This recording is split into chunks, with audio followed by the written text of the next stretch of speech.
Okay, I think it's right at the top of the hour, and I'm going to go ahead and get started with our business. My name is Francesca Guerrero. I'm a partner in Thompson Hine's International Trade Group. Samira, you want to say hi so I know that we can all hear you? Sure. Hi, everyone. Samir Varma, also a partner in our international trade practice group based in Washington, D.C. Awesome, thank you. This is a new platform for us, so I'll be sure to go over the technical stuff carefully. Um, this is the first in our SmarTrade Fundamentals series this year.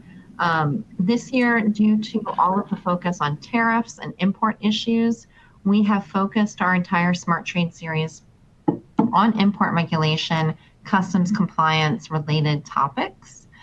Today, we're talking about navigating trade policy 200 days into the Trump administration, and we are going to basically give you the highlights and talk about sort of the high level forecast that we see for, let's say the next 200 days. Before we begin, a few housekeeping items. Today's program is being recorded, and we will send a link to all attendees of today's presentation that might be later this week or early next week. The presentation is intended for the general information of individuals and organizations on matters of current interest.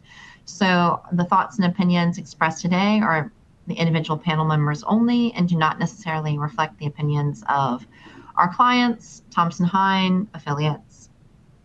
And the content should not be taken as advice, as the views expressed are for informational purposes only. And now, technical comment here. If you have any questions during the webinar, please use the question box located in the control panel on the right side of your screen to submit questions. We will try to answer those during the webinar live if we can, but if not, we will get to your questions and follow up after the program. Also, there is CLE credit for today's webinar. In order to get CLE credit, you have to complete the verification of attendance survey, and a link is included in the agenda that's also in the related content section of the control panel. So if you can't find that, put that in the Q&A as well, and we'll get back to you with that. But it should be in the related content section, the attendance survey, and there's also a direct link there. You'll need the tracking code, which I'm going to announce at the end of the program, in order to get your CLE credit. And then you'll also find a copy of the PowerPoint slides as well as bios in the related content section. So again, thank you very much for your interest, and we will get started. So again, it's Francesca Guerrero and Samira Varma here today to talk about the sort of highlights of the Trump administration tariff agenda. We are going to briefly talk about key policy priorities and sum up major tariff actions to date. I assume everyone on this call knows a lot about the tariff actions to date, so you know that we can't actually cover all of them in our summary, but we will do the highlights. Then we will talk about trade enforcement priorities of the administration and kind of try to put this together a bit. We'll talk about how companies are responding to the presentation, which is also something that we will go to. We'll go into more depth on those topics in later webinars in the Fundamentals series, but we will talk a little bit about that today, and then we'll do some forecasting because we always like to be proven wrong by saying things that can't be determined right now. So Samir, I'll turn it over to you. Sure. Thanks, Francesca. And, it is interesting. So Francesca and I have spent our career assisting sort of multinational companies on all sorts of trade issues, from a U.S. regulatory perspective, but from export controls to sanctions to imports to anti-bribery, foreign investment, all that stuff. But really, in the last 9-10 months, it has really been focused on tariffs. And that's because the president, when he took office and his new administration, has caused a lot of uncertainty in all sorts of areas affecting tariffs, affecting trade, affecting imports, customs. And I think multinational corporations are dealing with that chaos and uncertainty in a lot of different ways. And so what we wanted to do is sort of start out by outlining sort of a really brief overview of sort of of President Trump's priorities, sort of how we got here, and then we'll take a look at a lot of where we are today with the tariffs and the various buckets the way we see the tariffs. Even back in 2016 or even 2015 during his campaign, President Trump made international trade a focus of his campaign. And even as his first term as president, he's always been sort of obsessed with trade imbalances and deficits, thinks that trade deficits are an indication of America, losing if we have a trade deficit. And he's obsessed with sort of winning and losing. And so during his first term, he really did start implementing tariffs, but that focus was on China and perhaps some other targeted industries like steel and aluminum and, through the 232 tariffs and whatnot. But that was sort of the beginning of what we see nowadays. And while President Biden maybe lessened some of the tariffs here and there, but really largely kept them in place. And so when President Trump took office earlier this year, immediately, January 20th, right after his inauguration, announces the America First trade policy, starts issuing executive orders aimed at furthering these policies. He instructed various government agencies like Commerce to look into trade imbalances and that were impacting our country and sort of issue reports related to those trade imbalances. Because his priorities are this idea of economic nationalism, U.S. first in manufacturing and trade and policies and global markets and everything. But really, it's also about reducing the budget deficits, using these deficits as scorecards to see how we're doing. There's always this sort of understanding of China's influence on the global market, and it's always something he will look at. But you notice that even in the last few months, while the China negotiations have been sort of ongoing, or maybe even stayed a little bit, all the other aspects, all the reports that Commerce has been preparing related to the various tariffs and various targeted industries are now starting to come into focus, and the tariffs are starting to hit those industries. So it's not just about China anymore. It's really about U.S.'s place on the world stage, related to trade as a whole. So when I look at where we are today and the major tariff actions to date, everyone remembers what happened sort of early April, April 2nd, Liberation Day, that week of sort of chaos and the back and forth. And when he put up the big scorecard, as it were, related to the different trade deficits with the various countries and using those deficits as a scorecard, or using those deficits as a way to come up with the tariff numbers. That was sort of the predecessor to what we even have today. The way we position everything today is we put everything in these three buckets. They're the three buckets of tariffs, right? One is the global reciprocal tariffs, which are intended to raise revenue, reduce the trade deficit. These are sort of the countrywide rates that are essentially here to stay, depending on the trade deals that are negotiated. Then we have sort of this political leverage bucket, which is initiating tariffs based on creating leverage, levers that he can pull to further other aspects of his political agenda or of Trump's administration's political agenda. And then we have the strategic tariffs, which are those Section 232, the ones you hear about that are targeting certain industries. And we'll get into each one of these in a little bit more detail here. So the global reciprocal tariffs, right now, oh, go ahead. Sorry, Smir. Just to jump in for a second on the last slide. I just wanted to add that it can often feel quite chaotic when you're looking at all of these tariff announcements. And we're not saying that we have the crystal ball to sort of tell you how everything will work out. But I think that if you categorize tariff actions in this way, it will help you predict which of the tariffs are likely to stick and how the negotiations might go over the coming months. So we're going to talk about that a little bit with the different categories. And that's why we think it's useful to categorize them this way. No, that's a very good point. It can seem a little overwhelming at times when you look at all the different areas, but I do, and I think Francesca and I agree that it does seem like we're starting to settle in a little bit. We're starting to settle in and see how these are the three sort of buckets. These are the three areas. The chaos is going to come in certain times with maybe the political leverage aspect. But the strategic tariffs are based on the reports. There are announcements that are targeting certain industries. The global reciprocal tariffs are the ones that are sort of here to stay, depending on the trade deals. It seems like we're settling in, and these are the three areas that we sort of look at when we think about how it's all settled. So yeah, as I was saying, the global reciprocal tariffs, right now there's a baseline global rate of 10%. And those are even across any country. Those are imposed on really any country, even if there's no trade deficit with that country. We'll include a 10% duty rate.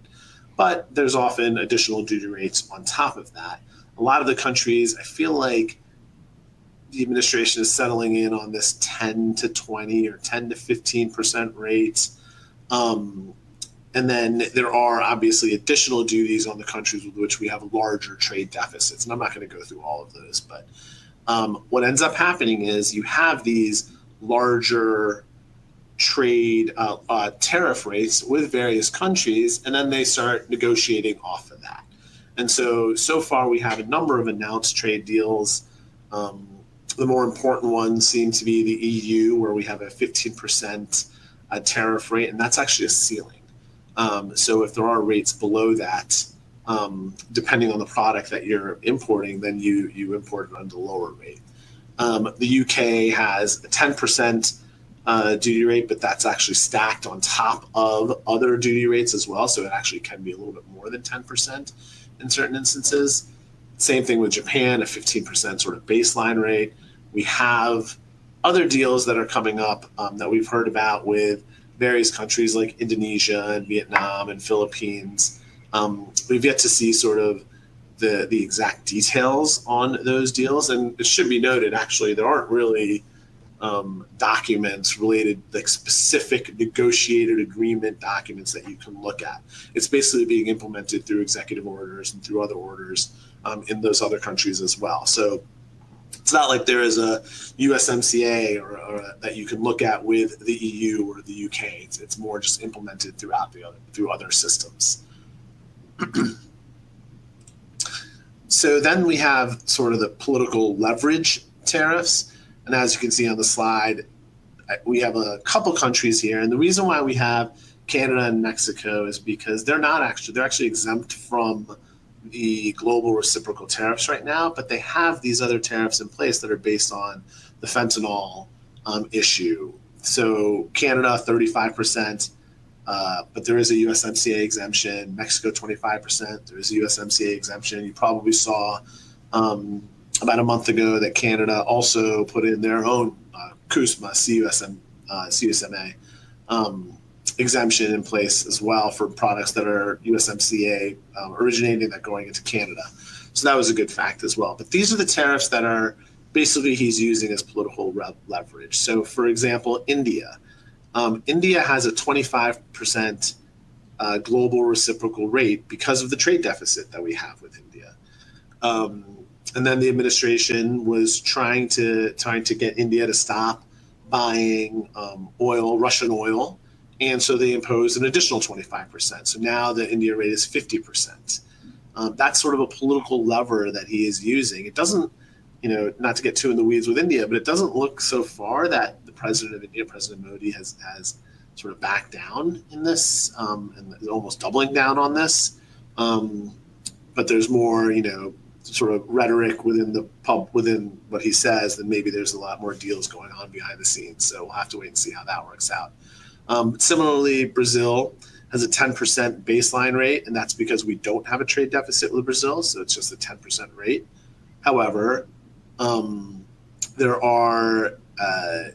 there is an issue with President Trump has an issue with Brazil's prosecution of their former president Bolsonaro And so he imposed a 40% additional duty to 50% total.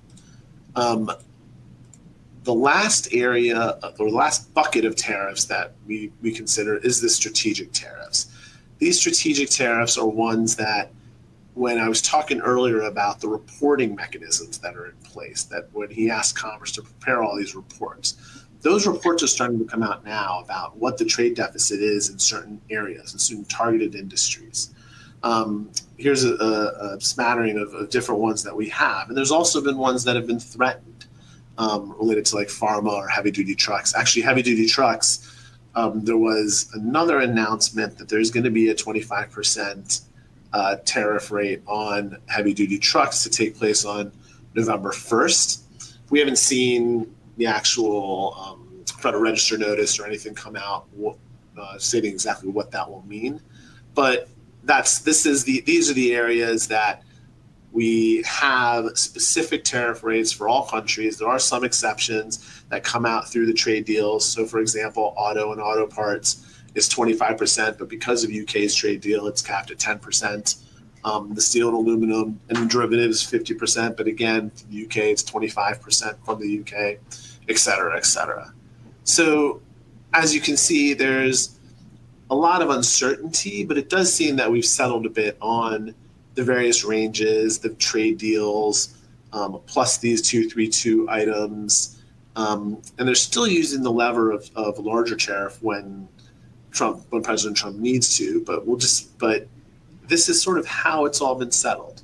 Now, hanging out there, obviously, is the IEPA litigation. We have to see how that all plays out. I know Francesca's going to talk about that a little bit more in our next section. But that's sort of where we are today. And I don't know, Francesca, if there's a couple questions in the... Yeah, we do have a couple of questions. I'm actually not sure. I can't answer this first one offhand about whether there are any consumer goods exempt from tariffs with the EU. I would have to go back and look carefully at what is covered in the exemptions. Like, there are certainly exemptions. For example, civil aircraft parts.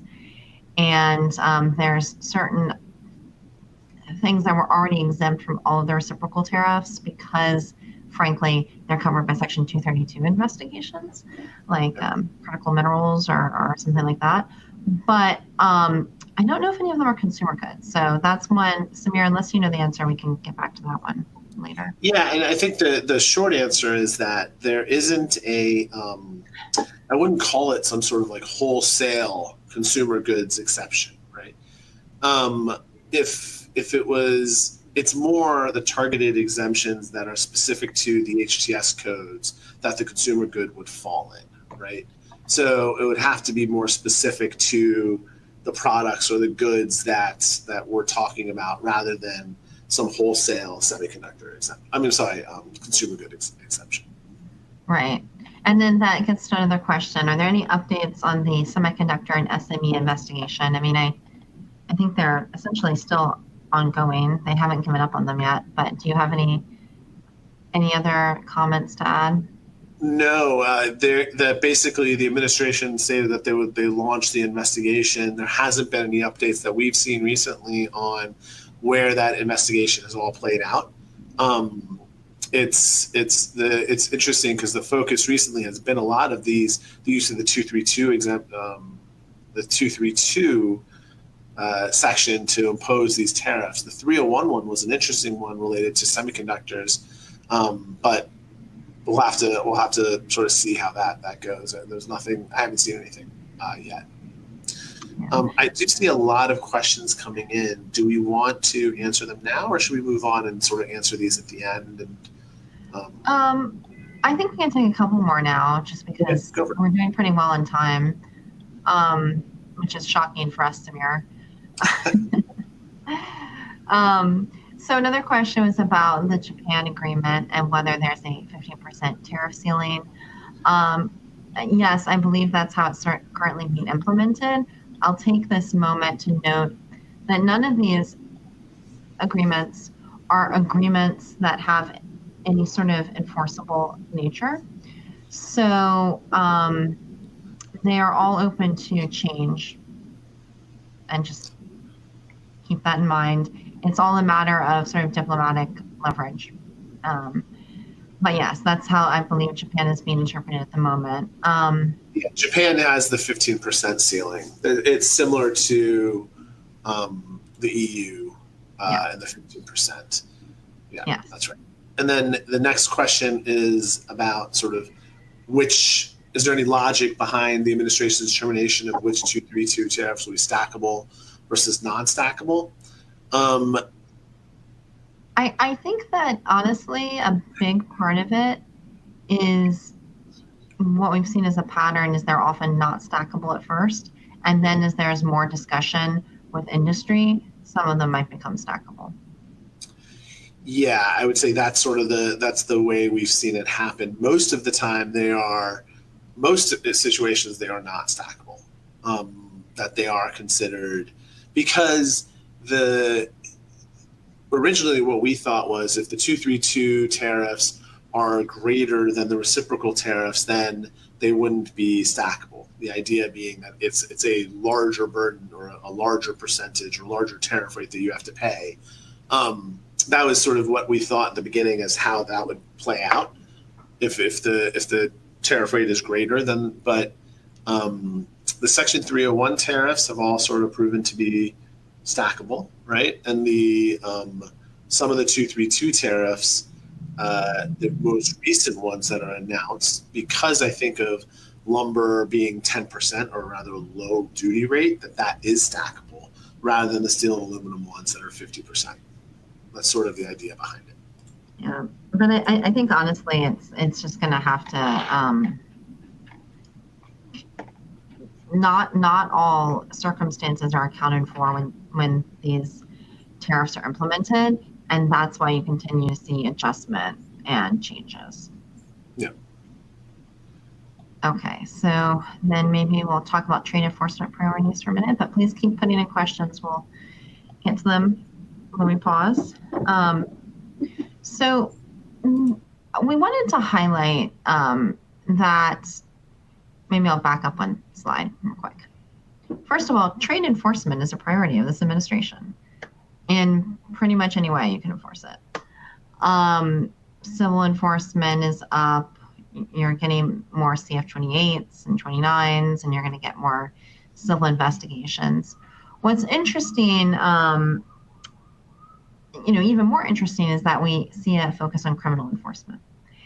And it was in the DOJ sort of priority or reprioritization memo in May.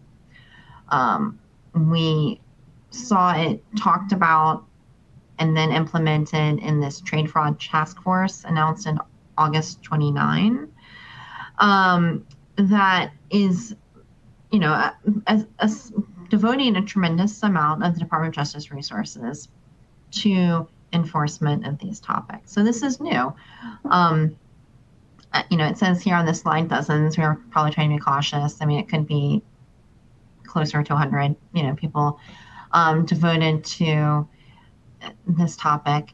We haven't seen a ton of indictments yet, but that's because they're really still developing those. And so we do anticipate seeing that in the next 6 months, criminal enforcement. What are they focusing on in terms of criminal enforcement? I think they're going to be looking at false country of origin and transshipment as maybe the number one. So people trying to evade tariffs by either just blatantly lying or being overly cute about how the products are moving through other countries and trying to evade tariffs put on particular countries. There's also going to be, we anticipate, focus on falsely claiming preferential treatment and exemptions. And I'm sure that if any of you all are operating in this space, you've already seen companies, maybe your own, getting questions about this. We're going to see undervaluation as an area of enforcement. And all of these issues can be both civil and criminal. When you see them become criminal is when people are intentionally undervaluing. That could be simple double invoicing, but it could also be well, we'll talk about some of the things not to do later, but there's a lot of ways to be intentionally undervaluing and see criminal as well as civil enforcement. And then misclassification to avoid duties. Misclassification could be negligence, gross negligence, which is a civil issue, but it could also be a criminal issue. And we do expect to see that moving forward. Also wanted to just circle back to forced labor, which was last year's hot topic for customs enforcement. We frankly have not seen very much happening on this front this year. We did recently see a withhold release order on a company that makes bicycles in Asia, but if you can see from the detentions under the UFLPA, these are UFLPA detentions. We've got a small fraction to date in 2025 compared to what we saw in 2024. Do we think this means that the administration doesn't care about this and that they're going to stop enforcing it? Not really. I think this is, and Samir can weigh in as well if he has some other ideas, but I think this is just a casualty of resource diversion. I mean, as you've seen, we have agreements announced between EU and the US where the agencies can't even get guidance out by implementation date. So they have to backdate their guidance and people have to file corrections to make that. So they're scrambling and I think they're working very hard. But I just don't think they have the resources to really pursue forced labor as much right now. But if there are increased resources or if things settle out, I think that forced labor is going to continue to be a focus of the administration, in part because it's just a very popular bipartisan topic, and also because it's a negotiating tool against China. It's another way to pressure China. So, Francesca, real quick, just to say, you said something about resource diversion, and I thought about the government shutdown, and really quickly just wanted to say that customs is and I know this is sort of a non sequitur, but customs is considered an essential and a part of the government, and so customs is supposed to be fully operational right now. Now we have heard that is not the case. We've heard about a lot of delays there's always sort of delays at the border, but they've heard about even increased delays at the border, particularly almost on the Canada-US side. We've heard about just the operations not working at full efficiency or full capacity right now because of the shutdown. But the statements from the administration are that customs is a full, and also because of the importance of tariffs and in the revenue generation for the government, that they really do want customs and the enforcement and all aspects of customs to be open throughout this shutdown. So just a little side note, I saw you wrote resource diversion, and I thought about that. So yeah. And actually, before we move on, I see we have one question about how do I think the administration will try to implement a tariff on foreign films,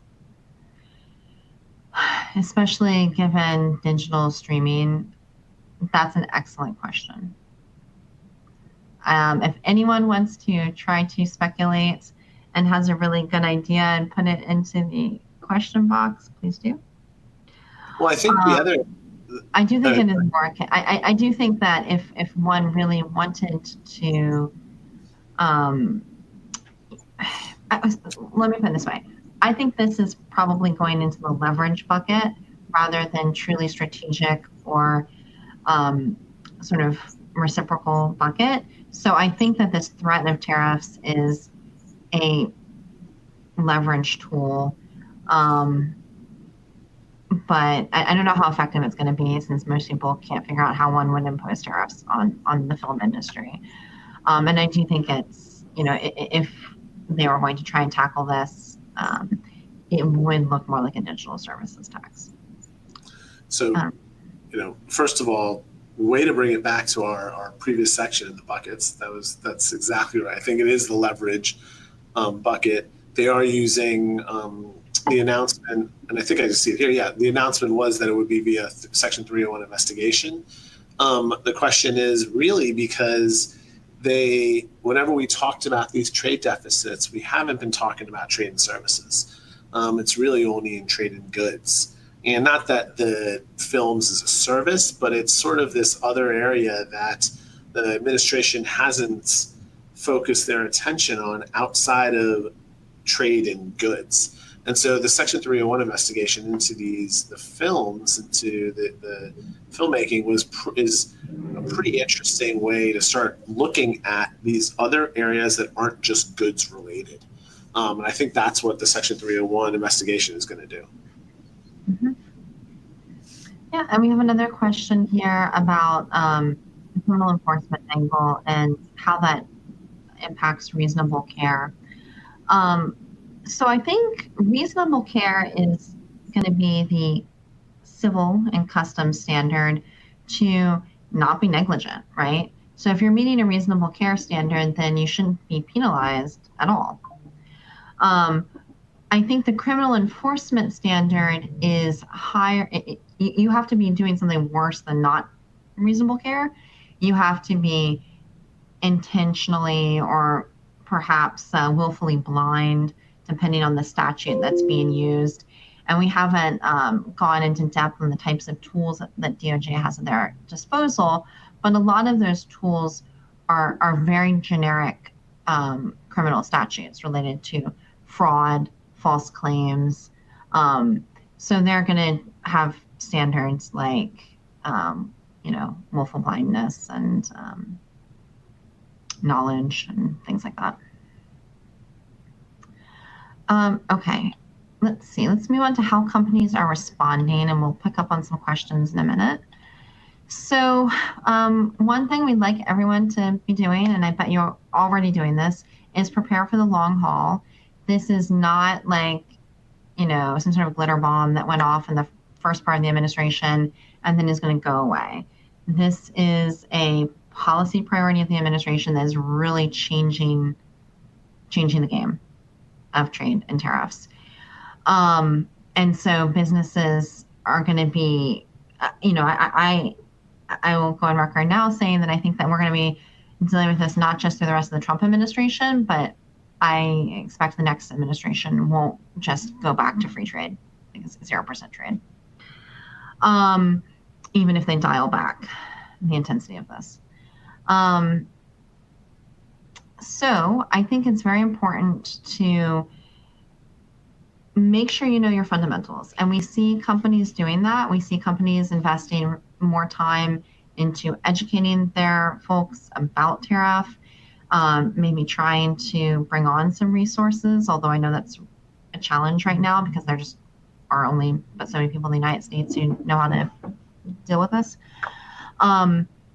But also, beyond sort of the knowledge of how trade and tariffs work is knowing your data, knowing your supply chain, knowing your production, figuring out how you can get a handle on the data you're going to need to analyze tariff impact and make choices.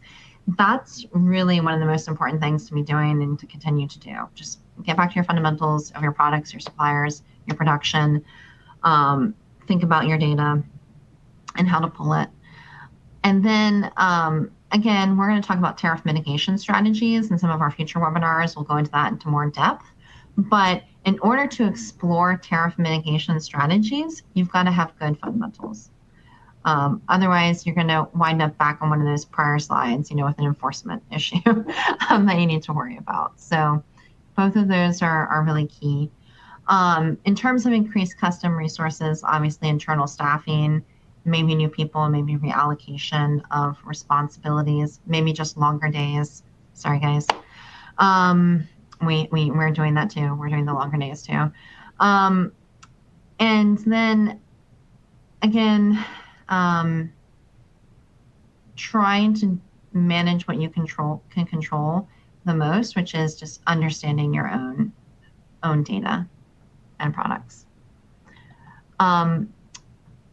What should companies not do? So we get lots of questions, and we see companies considering, and we hear about even more, lots of what I'll call improper tariff mitigation strategies. One of the ones that, comes up a surprising amount out in the cosmos here is double invoicing. Straight up. And by double invoicing, I don't mean you've got your customs invoice with your customs value, and then you've got your payment invoice, which legitimately might have different numbers on them. But just a second invoice that takes 50% off the value, or something like that. And this is going to be coming from your suppliers who are under pressure to continue selling their stuff. So this is probably going to be their bright idea, right? They may even try doing it without you noticing. So keep an eye out on that. We're also seeing uptick in transshipment. So essentially declaring the wrong country of origin. It's, this is a complex issue because it's not just shipping something from one place to another and then shipping it to the US. It may also include shipping something from one place, doing a little bit of modification to it, and then deciding that you're going to declare that substantially transformed, and so it has a new country of origin for customs purposes. This is something that the government really hates, just like maybe more than double invoicing, even though I feel like they should be equivalent.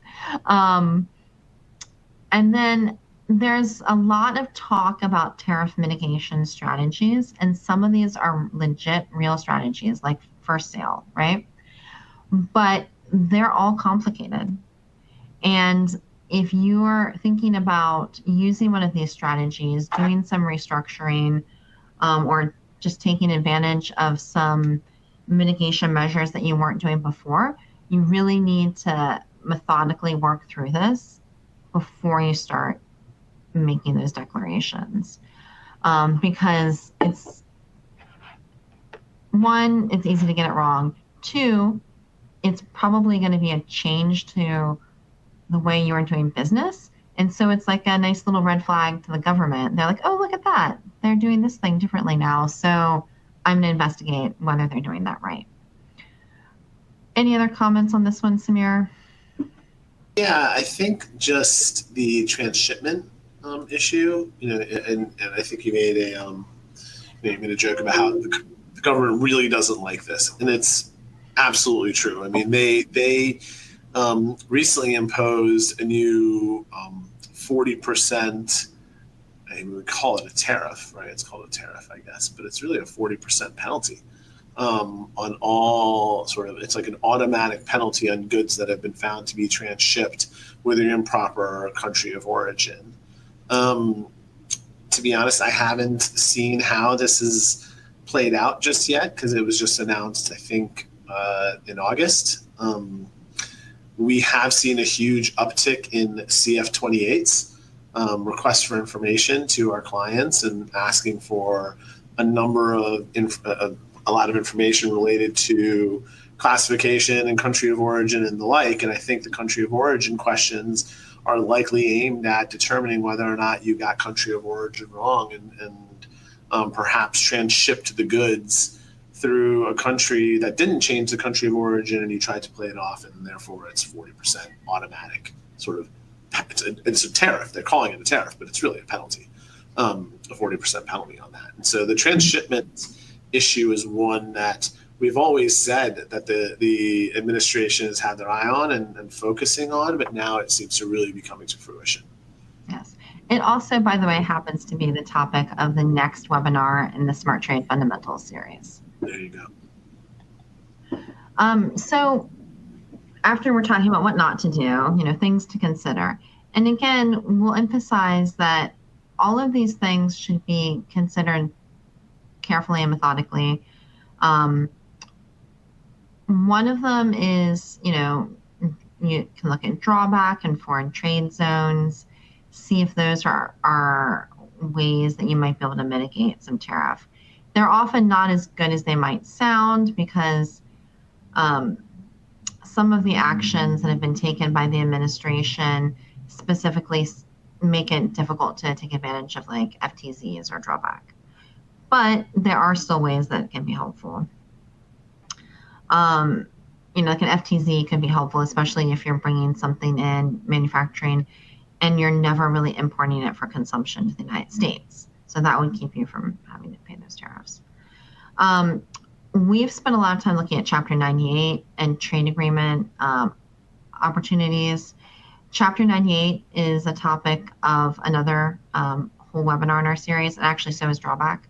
But Chapter 98 is a topic. There are various exemptions, or I'll say duty-free treatment for goods that have been returned after leaving the United States, goods that have been repaired and then returned, or altered and repaired. And then there's a bunch of special exemptions related to, specific uses, for example, agricultural uses or blind and handicapped. All of these are very complex, and if you get it wrong, you'll probably get in significant difficulty, but they are very meaningful, and if you can use them, they can be very, very impactful. Also, diversifying your supply chain. If you have suppliers in different countries, then it's easy to kind of not easy, but you have a possibility of temporarily pivoting to a different country, mitigating those costs. And then within customs value, there is there's a lot to consider there. Often when we're talking about customs value, we're reminding companies that there are things they need to include that may not be included in your transaction value. But there are also opportunities to reduce the declared value for customs. For example, sometimes software the value of software that's on a device has to be included, but sometimes the software might be able to be loaded later and in the United States, and you can reduce that value because there's not, again, someone asked about digital services. We can talk about that for a second, but there's not a tax on digital goods right now. There's, a lot of companies haven't been keeping track of freight, and they've just been including freight costs in their imported, in their customs value. And so if you put your paperwork in order, you might be able to take that off. So there are a lot of opportunities there. First sale, which I mentioned earlier, is a way by which importers can use the value at which a good is sold to a party abroad for purpose of importation to the United States, for purpose of export to the United States. Even if there's like a middleman in the middle of that sale who might make some profit and then sell it onward.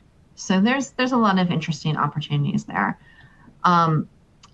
Before I answer one of the questions, Samira, did you have anything else to sort of add? Any color here?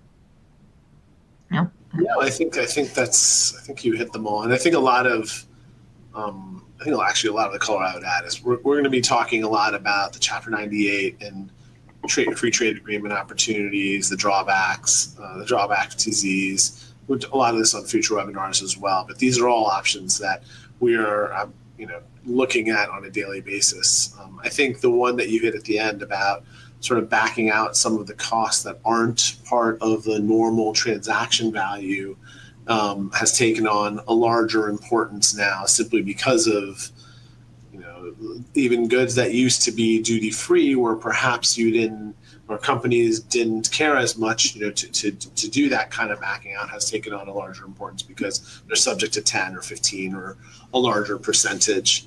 And even looking at USMCA, right?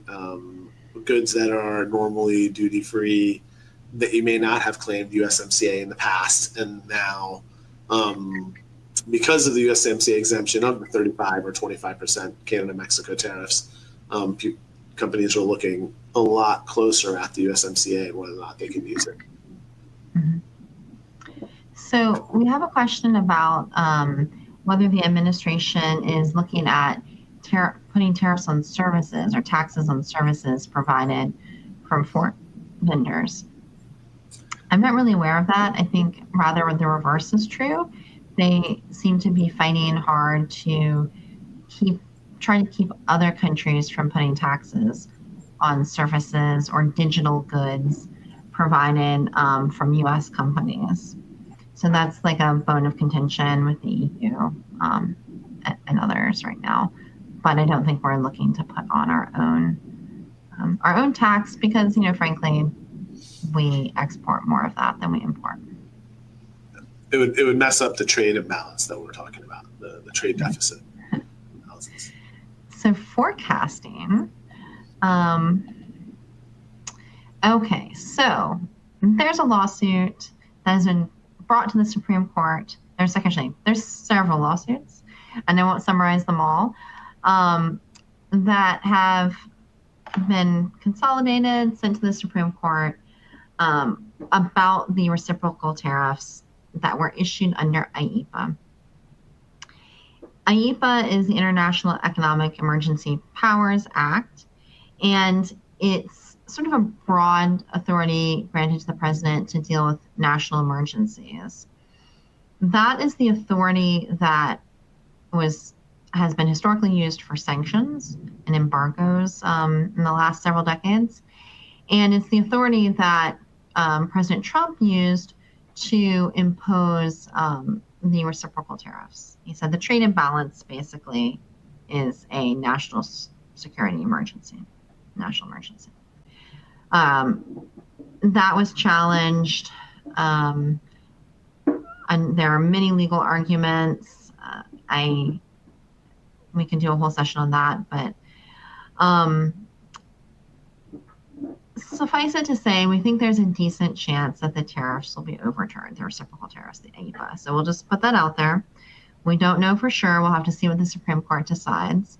The hearing is set for November 5th, if people want to, go get in line now at the Supreme Court.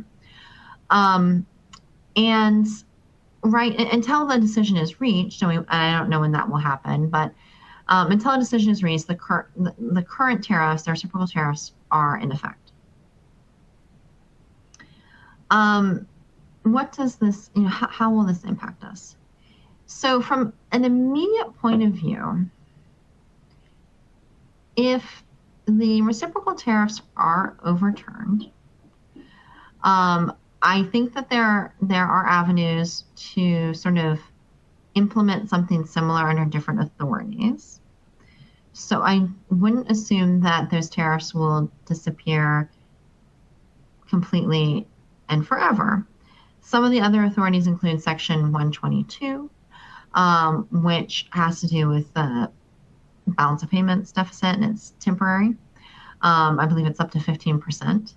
And then there's also Section 338, which is sort of when other countries are treating our commerce unfairly, the president can take action. Both of these, I believe, might be more subject to international challenge. But in any event, these are tools that the president can turn to for sort of broad tariffs if the IEEPA authority is undermined. We'll also talk about industry tariffs. But I do think even if the tariffs are overturned and even if they might be re-implemented in some other form, there's the potential that a bunch of tariffs companies have paid over the last several months will be due to be refunded. And so we would be remiss if in our presentation we didn't encourage you to make sure you're paying attention to that and you're taking steps to protect your right to refunds if that does happen. And it's as simple as keeping tabs on the entries that paid these tariffs.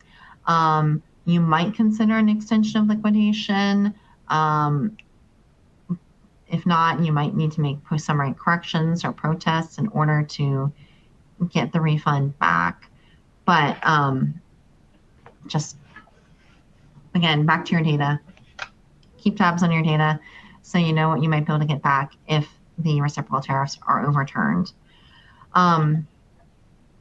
Just make a comment there, Francesca. Sure. You can go back. Yeah. So just, I wanted to bring this up because there's been some confusion about this IEPA case and also the Section 301 case that was just sort of adjudicated in the Court of Appeals for the Federal Circuit.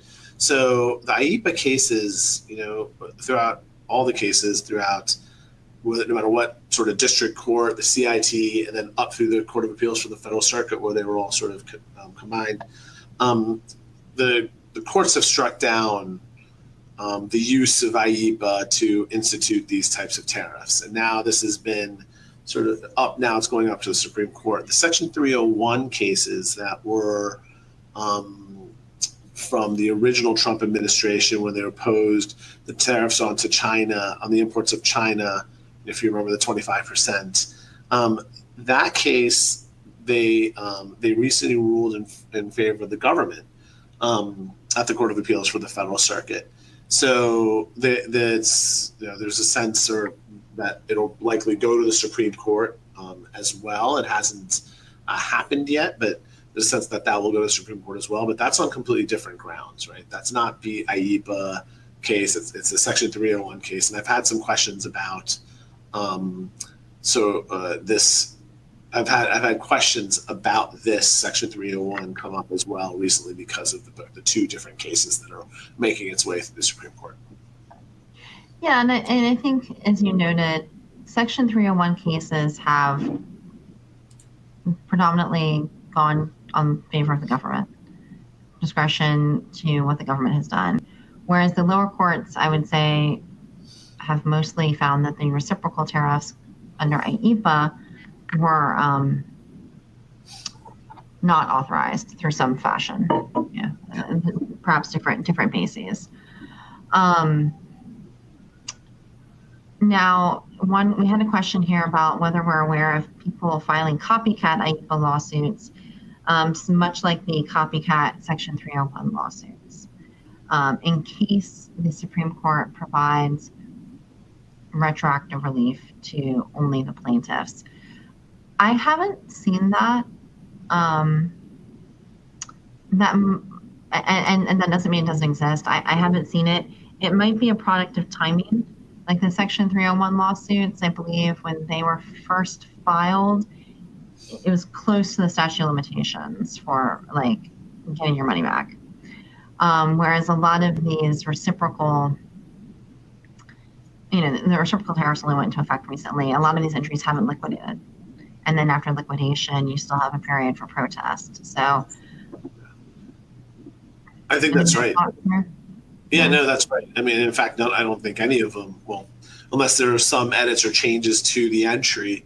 With the 314-day liquidation cycle, the IEPA tariffs, when they went into effect for Mexico, Canada, was probably early March, but they haven't been liquidated yet. And so we haven't seen that type of copycat cases. I think as we get closer to liquidation dates for these entries, if there hasn't been some ruling from the Supreme Court by then, I think everyone will start, inundating customs with liquidation extension requests.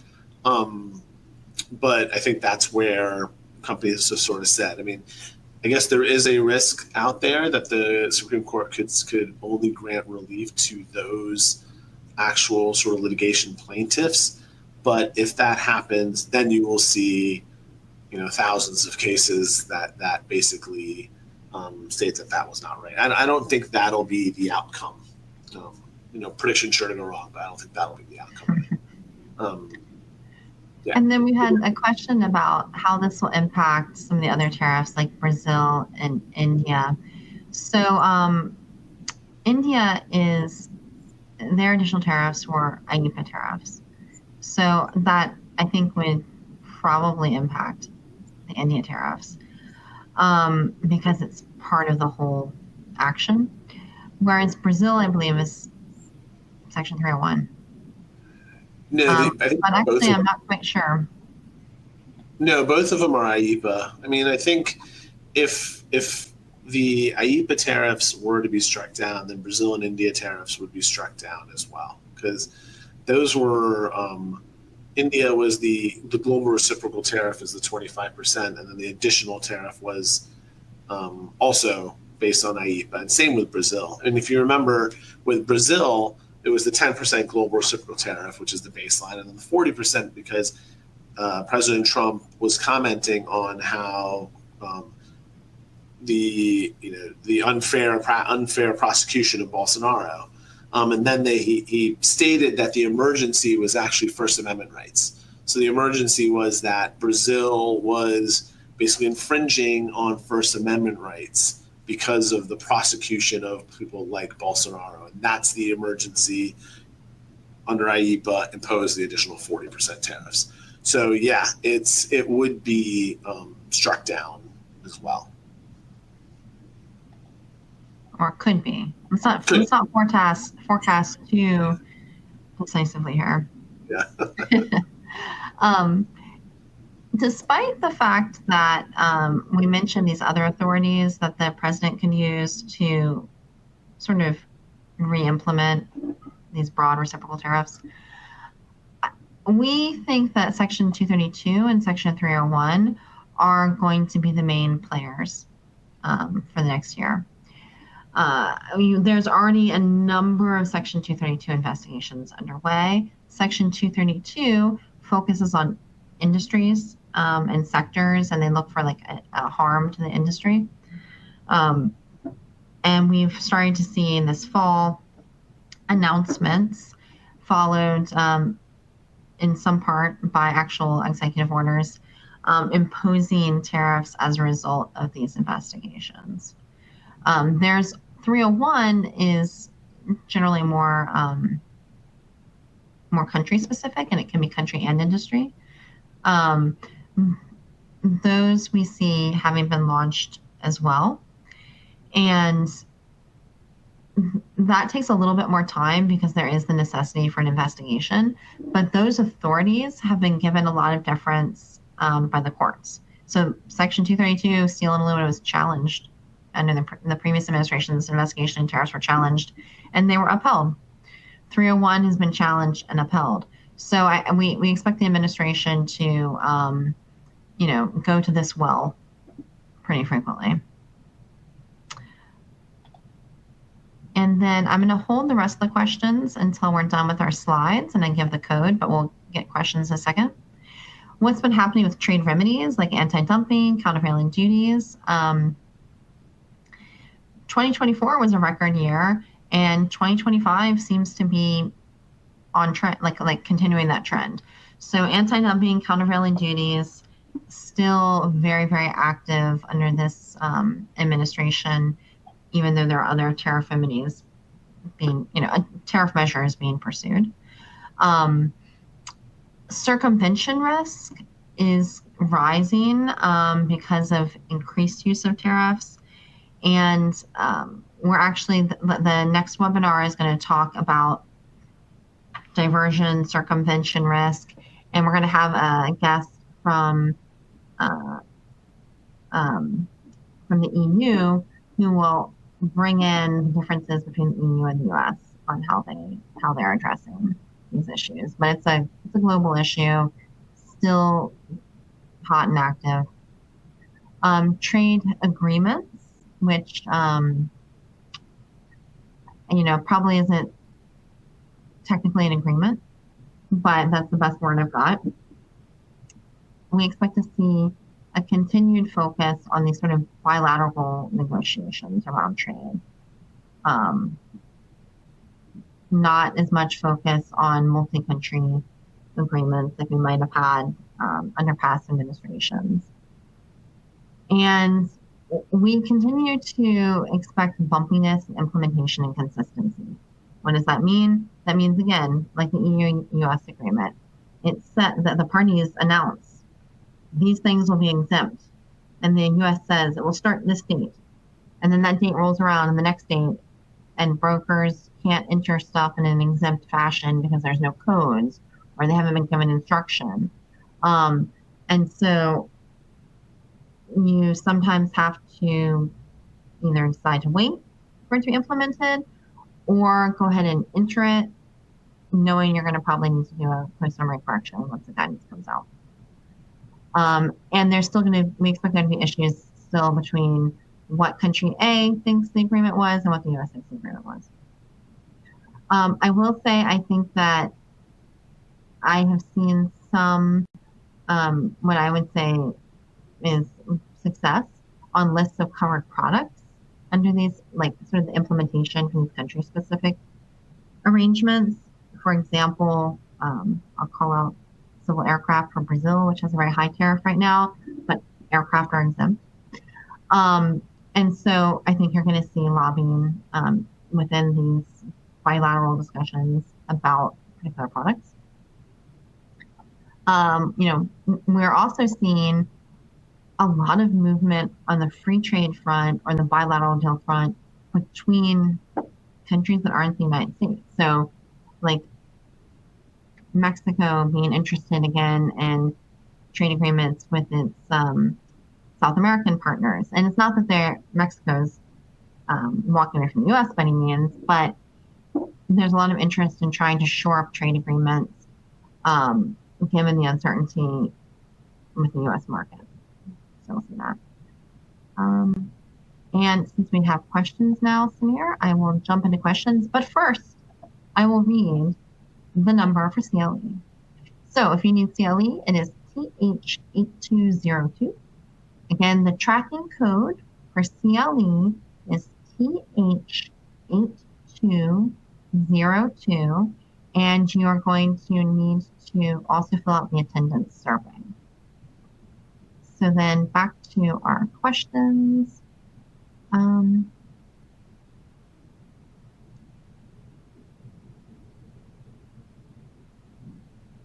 So there's a couple questions here. The first one is, what do you think the domino effect will be in India from the U.S. cutting their larger IT contracts? So I think, I'm not sure what the domino effect will be, but I will say that we have heard that, and we have seen India and China and Russia and other countries start negotiating their own sort of trade deals, and we see that China is essentially trying to perhaps fill the void that may be created from a lack of transactions or whatever with the U.S.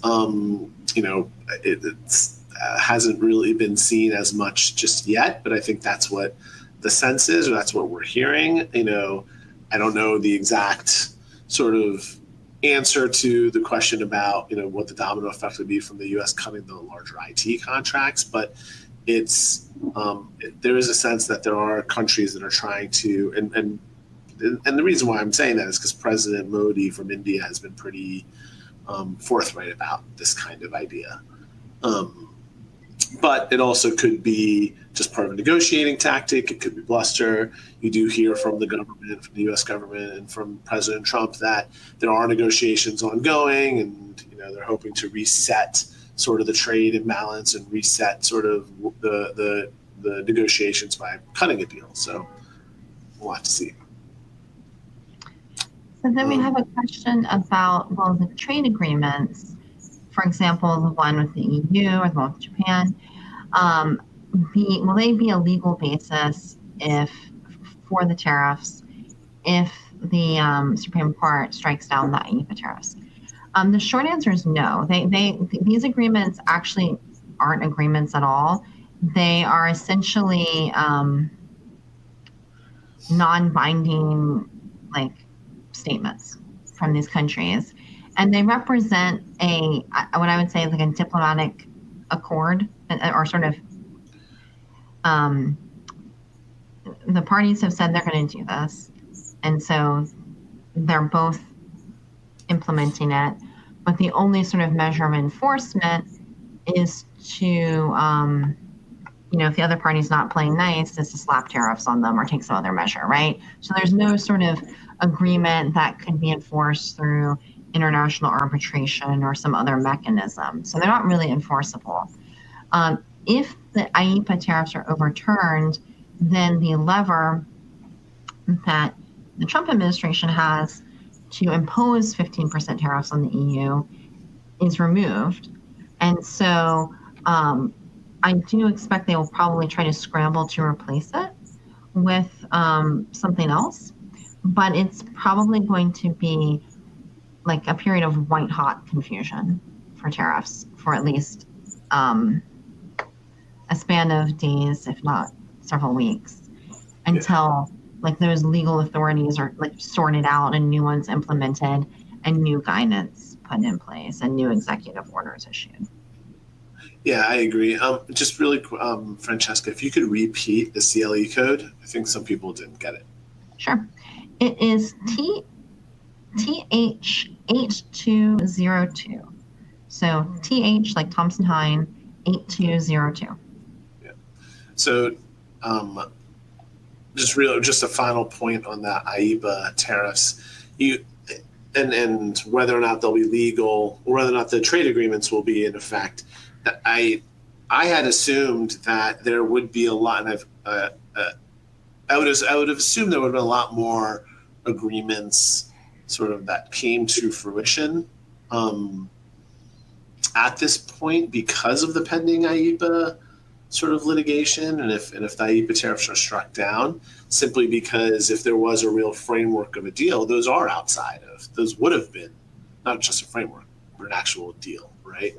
An actual documented, enforceable sort of USMCA type of situation, right? Because USMCA or DR CAFTA or whatever that is, those are outside of the IEEPA tariffs, and so you would have thought it's a great question because you would have thought that there would be agreements that are enforceable and that are sort of in place between two countries, and that agreement would have been outside of IEEPA. But to Francesca's point, we just haven't seen the actual agreements, or haven't been actual sort of real enforceable agreements with meat to it.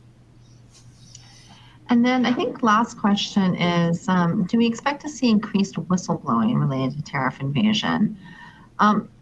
Yes, I think we do expect to see whistleblowing. There's certainly rewards out there for true whistleblowers who are sort of internal. DOJ has one. We also expect to see, I guess you could call it whistleblowing, but competitor allegations. So there are various mechanisms that companies can use to make those allegations, include e-allegation, EAPA. It can include like False Claims Act litigation. It can include even, reports to Department of Justice. And we definitely expect to see more of that, especially because companies that are trying to follow the rules will want to address their competitors who might not be. Yeah, agreed. There's going to be increased whistleblowing. I think the next part of that question was sort of cross rulings on country of origin, HTS classifications. Absolutely. I think more and more companies are using that avenue to request rulings from customs, just even anecdotally, as well as what we've heard from a lot of clients. There's more emphasis on companies going ahead and requesting a ruling from customs on these issues, so that not only technically the rulings only apply to the company that is applying for the ruling, but at the same time those are all public, and so it's not only to understand what our responsibilities are from the products that we bring in, but it's also sort of showing the industry that you're a part of. When you hear sort of, oh, this company is doing it this way or this company is doing it a different way, then it sort of level sets everyone. And so I think there is increased use of that mechanism, the customs rulings mechanism, to put everyone on the same sort of playing field.